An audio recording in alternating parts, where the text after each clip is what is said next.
All right, let's talk about you. I doubt you took 40 days of silence. Tell us how you came to this. My self-love story, it came through my relationships. Just at some point, I realized that I was unhappy. I said it out loud, I mean, to my partner. And judging by his reaction, I realized we live on different planets. He lives on one planet, I live on another planet. He lives on a happy planet. Yes. And when I asked myself why I'm so unhappy, there was like a next stage. But these are all such very long stories. And on the topic that women have so much expected of them, in fact, no. I'll probably also allow myself to swear here. It's also one of the facets of women to bullshit about this topic that it's hard for them. No, it's not like that. Actually, we have that very level, I don't know, of opportunities, of energy to handle all of this. When you start feeling it, that's the most important thing. No matter how you look at it, yes, health, yes, relationships, yes, fulfillment, all of this is thoughtfully wrapped up with a beautiful bow, just like genuine self-love. But to get here, the foundation will still be separation. Because until you're separated, you live the life of your parents. You live the life of everyone along this branch of relatives. And if you happen to be married as well, then you also find yourself living along this particular branch of life. You really do live there too, sharing in all that it brings. And just imagine, really try to picture how much you have to go through, how much you have to endure and experience just to, well, basically simply live your life.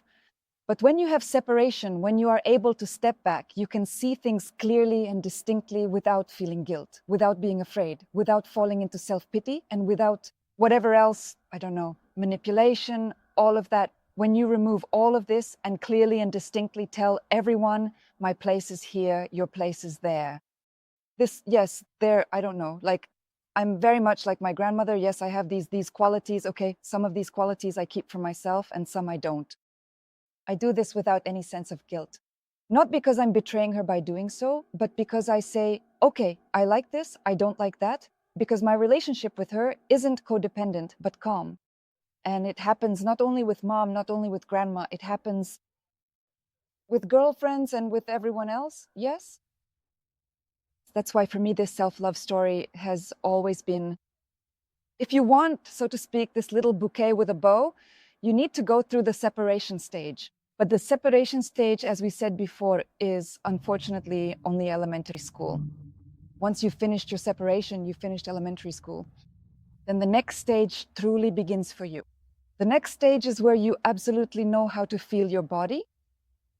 You live from feeling what I eat, what sport I do, what I buy, what I wear, everything from feeling, not because I saw marketing or I don't know, there was some sign or something else.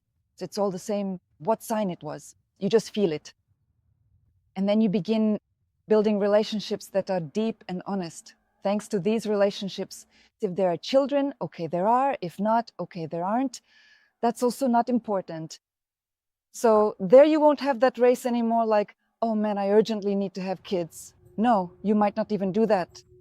Or I don't know, oh, I absolutely need to get, I don't know, a marriage certificate. No, you don't need that either. And then you won't have these, what do you call them? Social stereotypes, probably. You could describe it that way. Yes, I think you could. But now another question. So to summarize, did I understand correctly from both of you that loving yourself is choosing yourself at every moment in time, and at the same time, not to confuse it with selfishness? Yes. Yes. Well, I'll continue, right, Becky? That this, it's just that we've been talking almost all day today about how Becky calls this separation. She says we separate and then we hear and feel our true desires. For me, it's essentially the same process, but it's called something else. It's the feeling of rejection. When you experience the feeling of rejection, in that silence, you realize that it's not that you don't need to look for or deserve someone's love, friends, I don't know, the opposite sex, parents, the absolute, I don't know, followers, whoever, colleagues. Instead, you give them the right not to love you. You leave everyone alone. You give them the right, absolutely everyone, including parents, not to love you. That is, if you start feeling your desires, feeling what you want, and when you do it and someone starts to dislike it, well, for example, your parents don't like something, and without guilt, without manipulation, without anything, you give them the right to be unhappy with it. You choose yourself in some routine, and you realize that by doing so, you were, for example, convenient for someone. That's it. You start listening to yourself, acting, living the way you want, and you realize that someone doesn't like it. And you give this person the right not to love you, not to choose you, I don't know, to let everyone go. Right here, I'll say that you're going to have a next stage. Yeah? You're always talking about someone else. That's what I'm saying, yeah. Wait. Your next stage will be when you give yourself the right. Yes, That will be the next stage. When you get there, you'll be getting even closer to that center point, especially when you give yourself the right kind of support. I agree. That's what I'm saying. First, you give that right not to choose you. Okay, okay. You live through it. It sounds easy. Like, I don't care what anyone thinks. In fact, every time you live through it with difficulty, when you live through it honestly with yourself. At least I'm talking about myself, it's always difficult. For me, it's always through some crises in relationships with a man, or, I don't know, at work, some other crisis always arises, and you just have to endure it. This center, it appears in you, you endure it, you understand that. Okay, yes, I endure it. I give the right not to choose me. I choose not to be cool for someone, not to be something else, something else. And the paradox is that when you allow everyone to think that you are not cool, for some reason everyone thinks that you are cool. Now, as Becky says, the next stage, I don't know, maybe I haven't reached it. Maybe, on the contrary, I reached it and didn't know how to identify it. I also give myself the right again not to follow these stereotypes or something else, or anyway, I don't know. It seems to me we've all been talking about the same thing all this time. Yeah, as if, but maybe I don't have enough words to convey it, but in essence, it's the hardest part. For me, it's like you say, feeling yourself. Just basically, it was difficult for me to understand. Like, I want to eat, but I don't know what specifically I want. Like, I want to rest, but I don't know what will give me now that relaxation and rest. Like, I want to build a career, but I didn't know at all. I got lost for a while what I want in a career. And this is very difficult to feel your way back and understand at all what's for you. Do I even want a career? Or on the contrary, do I not want a career? Do I want to get married? Do I not want to get married? And this, damn, I really don't know how to explain it, but you just sort of fall into this pit with yourself, as I like to call it, and you just honestly sit down and have a real, genuine discussion, maybe even negotiate with yourself. I have some questions for Rybaka. See, I'm the kind of person who's always wondering how to technically do certain things, like giving yourself the right. How does that work in practice? Because our life is a series of actions, but obviously they stem from what's going on inside of you. And how do you give yourself that right? I mean, you can say, that's it, I give myself the right to a better life. Okay, you've said it, now what? What should happen next in your life? What do you need to do so that this right actually manifests in your life? Manifests. Go ahead. I love these questions of yours because that's what clear, precise understanding is all about. The first thing you do with all those people you're in codependent relationships with, meaning your parents, your brothers, sisters, your close relatives, you just cut that connection. And your close friends too. You just bluntly cut ties with everyone. Okay. Well, there are nuances here too. It sounds super good. But if you have some kind of ties, Well, if you're running a business together, that's a different story. But I mean, if you're used to texting all the time, if you're used to talking all the time, if you're used to subconsciously thinking beforehand, what does this person need? Like, I'll buy underwear, for example, or I'll buy vitamins, or I don't know, I'll think that maybe this person needs this. And if you have that, it means you're still in a codependent relationship. Why? Because in reality, when you're not in a codependent relationship, that person will tell you in their own words, buy me this specific thing. And you don't waste your energy or your time thinking about someone else. This means that out of, say, 100% of your energy. You spend this part on this person, you spend that part. And that's not selfishness. You can spend it. If you have great health, great relationships, and an amazing career where you're making millions or billions, then okay. If you're at that level, fine. Like you have a surplus and you spend your energy on these people from that surplus, then yes, then you're showing love to yourself first and foremost. From a surplus of self-love, you extend it to others. But when you don't even have enough for yourself and you're trying to carry others, where's the self-love in that? And that is an illusion.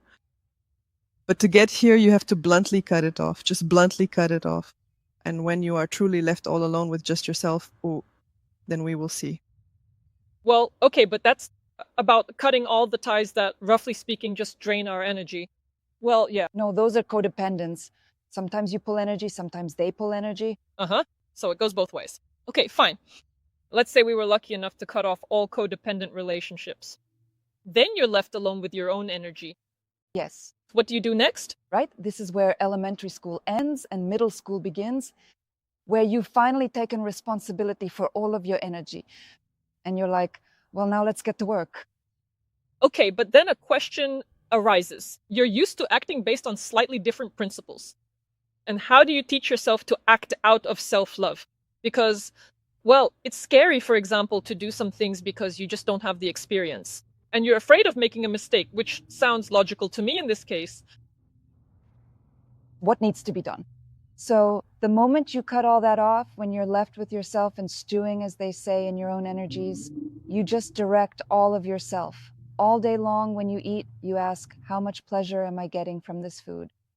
When you get dressed, you ask, how much pleasure am I getting from wearing this? Or, I don't know, it doesn't matter. Every step you take is about asking yourself, how much do I feel this? To what extent is there some kind of reaction somewhere in my body? And the moment you start constantly directing this focus inward, it's like, oh man, again, Polenka 80-10-10, 80% of attention on yourself, 10 on the space, 10 on realization. When you divide your attention this way, then your body automatically starts to reorganize itself. And you, for example, like from a story, if, say, someone asks me what kind of car I want, I don't know. Well, for some reason, my example is always a car. Let's take any other example. No, why? Car is good. Hope you say Porsche. Want Porsche. I want a Porsche. It again won't be because it's a cool brand. It will be because that's how I feel in that car. I know for sure that for now, I need exactly these car energies so that inside of me, I don't know, expansion and acceptance would happen. So, did I understand correctly that after we've disconnected from everyone and are left with ourselves, we start teaching ourselves to feel? And we even start asking ourselves a question mechanically every time. We'll try to, obviously, it'll be hard to do every time at first, but every time, even mechanically asking yourself the question, how do I feel? From what I'm doing there, from what I've put on, from what I've eaten, how I feel communicating with these people. That is, you should subconsciously have this question so that you catch your state, like the aftertaste of it. And that's how you teach yourself to feel. And then it just becomes a kind of automatic habit. And you no longer need to spend a lot of energy in order to think about it. You just start going like, okay, not okay. Yes, and it's the same further on. It will be structured in such a way that your field starts working. Essentially, you start attracting those people who are ready to make you such an offer. Awesome, interesting ideas. Business, I don't know, something else. I mean, it all gets pulled in automatically. And what's here? Well, when you've grown, you've become that very person who understands themselves, understands their health, builds healthy relationships, and finds fulfillment. Who's stopping you? Please, you can continue to communicate with your parents, brothers, sisters, girlfriends. No problem. But until you've gotten out of there, it's like, well, basically it's like an open wound that you're constantly pouring salt into. But for it to heal completely, you need to give it time to close up. And it's not about this thing where, like, don't talk to your parents at all, that's it. No. Once you've formed, become a complete, healthy individual, then communicate. Because you will already be vibrating with completely different energies. So, okay. I also had a question, of course, about whether it's possible to build healthy. Okay, not like that. Without healthy, let's take out the word healthy. Is it possible to build a relationship without, probably without self-love? I don't even know how to phrase it. But I wanted to phrase the question in relation to how love and relationships are connected. Well, you basically answered it, but on the other hand, I understand that people also enter codependent relationships. Well, here it's like that is in whatever state you're in, you will find a relationship that will correspond to your current self, right? So the question is just that as much as you start to love yourself, your relationships will change accordingly, right? So it's not a question of if you don't love yourself, you won't have a relationship. There will be relationships. The only question will be their quality. Yes, Okay, I asked it myself. I answered it myself. that's true. I'm good. Well, I think I've asked all my questions. Tell me, do you have any questions for each other or anything that could be added to this topic? It actually seems to me that our monologue just now was addressed to me, especially from that person who bought underwear when they weren't asked for. Well, to be honest, I don't know. I just want to say thank you. I don't know if the interview ends here or not. And to be honest, it actually seems to me that we haven't quite revealed it for everyone. As if, like, it's clear to you, it's clear to me, it's clear to Vaike there. But let's maybe summarize it somehow for everyone who will be watching this video. Yeah, what is self-love anyway, right? Again, a disclaimer. I'm not really the kind of person who usually teaches others. Honestly, I'm still very much in the process myself. For some reason, though, it feels like I want to try to summarize what self-love actually is. And I don't want to hype it up like everyone else, you know? Like, here's a great video on how to love yourself.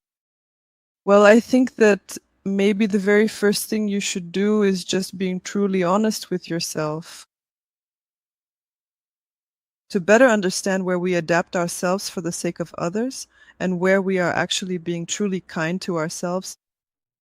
The second thing is, again, to clearly understand if you've separated or not and whether you're earning your parents' love, right, or other people's in your life, but you're basically putting them in your parents' place, meaning the same relationship with the world.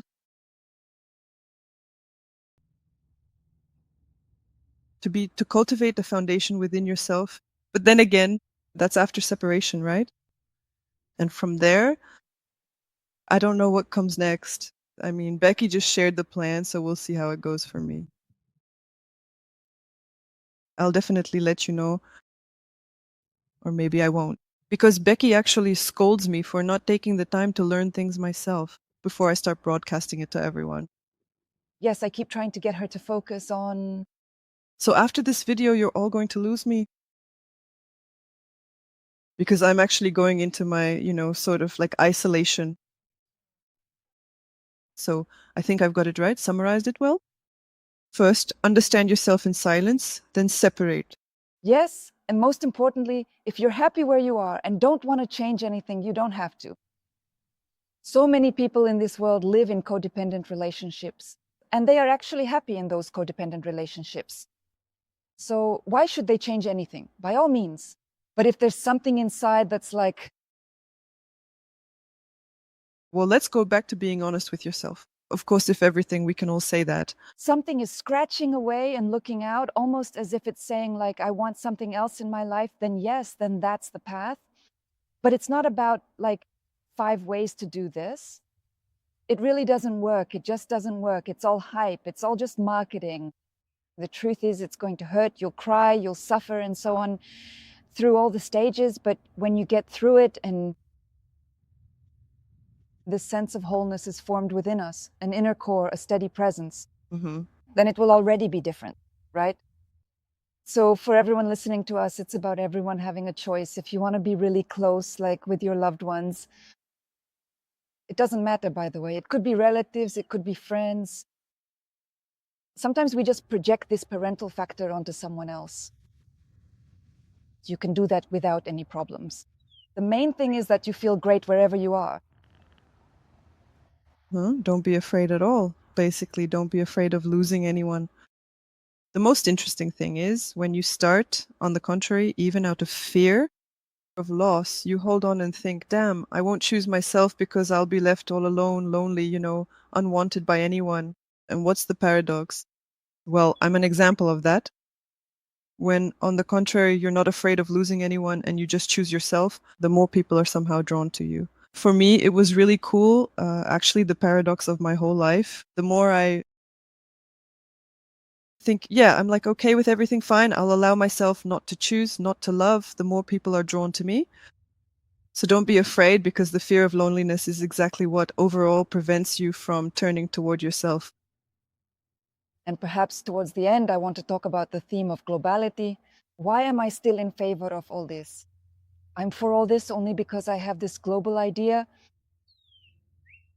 and a deeply held belief that if every single person who is able to feel emotions and experience the world around them truly does what genuinely resonates within their heart and soul, then as a result, there will be a completely different and transformed world, not just in one place, but across the entire planet, everywhere you look. Earth? I don't divide this planet at all. Like my country, your country. To me, it's just planet Earth. And the more there are of these people who will be exactly where they are supposed to be, the doctor as a doctor, a teacher as a teacher, a mechanic as a mechanic, then there will be a certain kind of energy where there simply won't be such a number of conflicts, there won't be such a number of wars and apocalypse. So my global idea is about that. Perhaps let's summarize. Love yourself, choose yourself every single day, at least breathe, lie in that direction, and love the planet. Bye bye. Bye.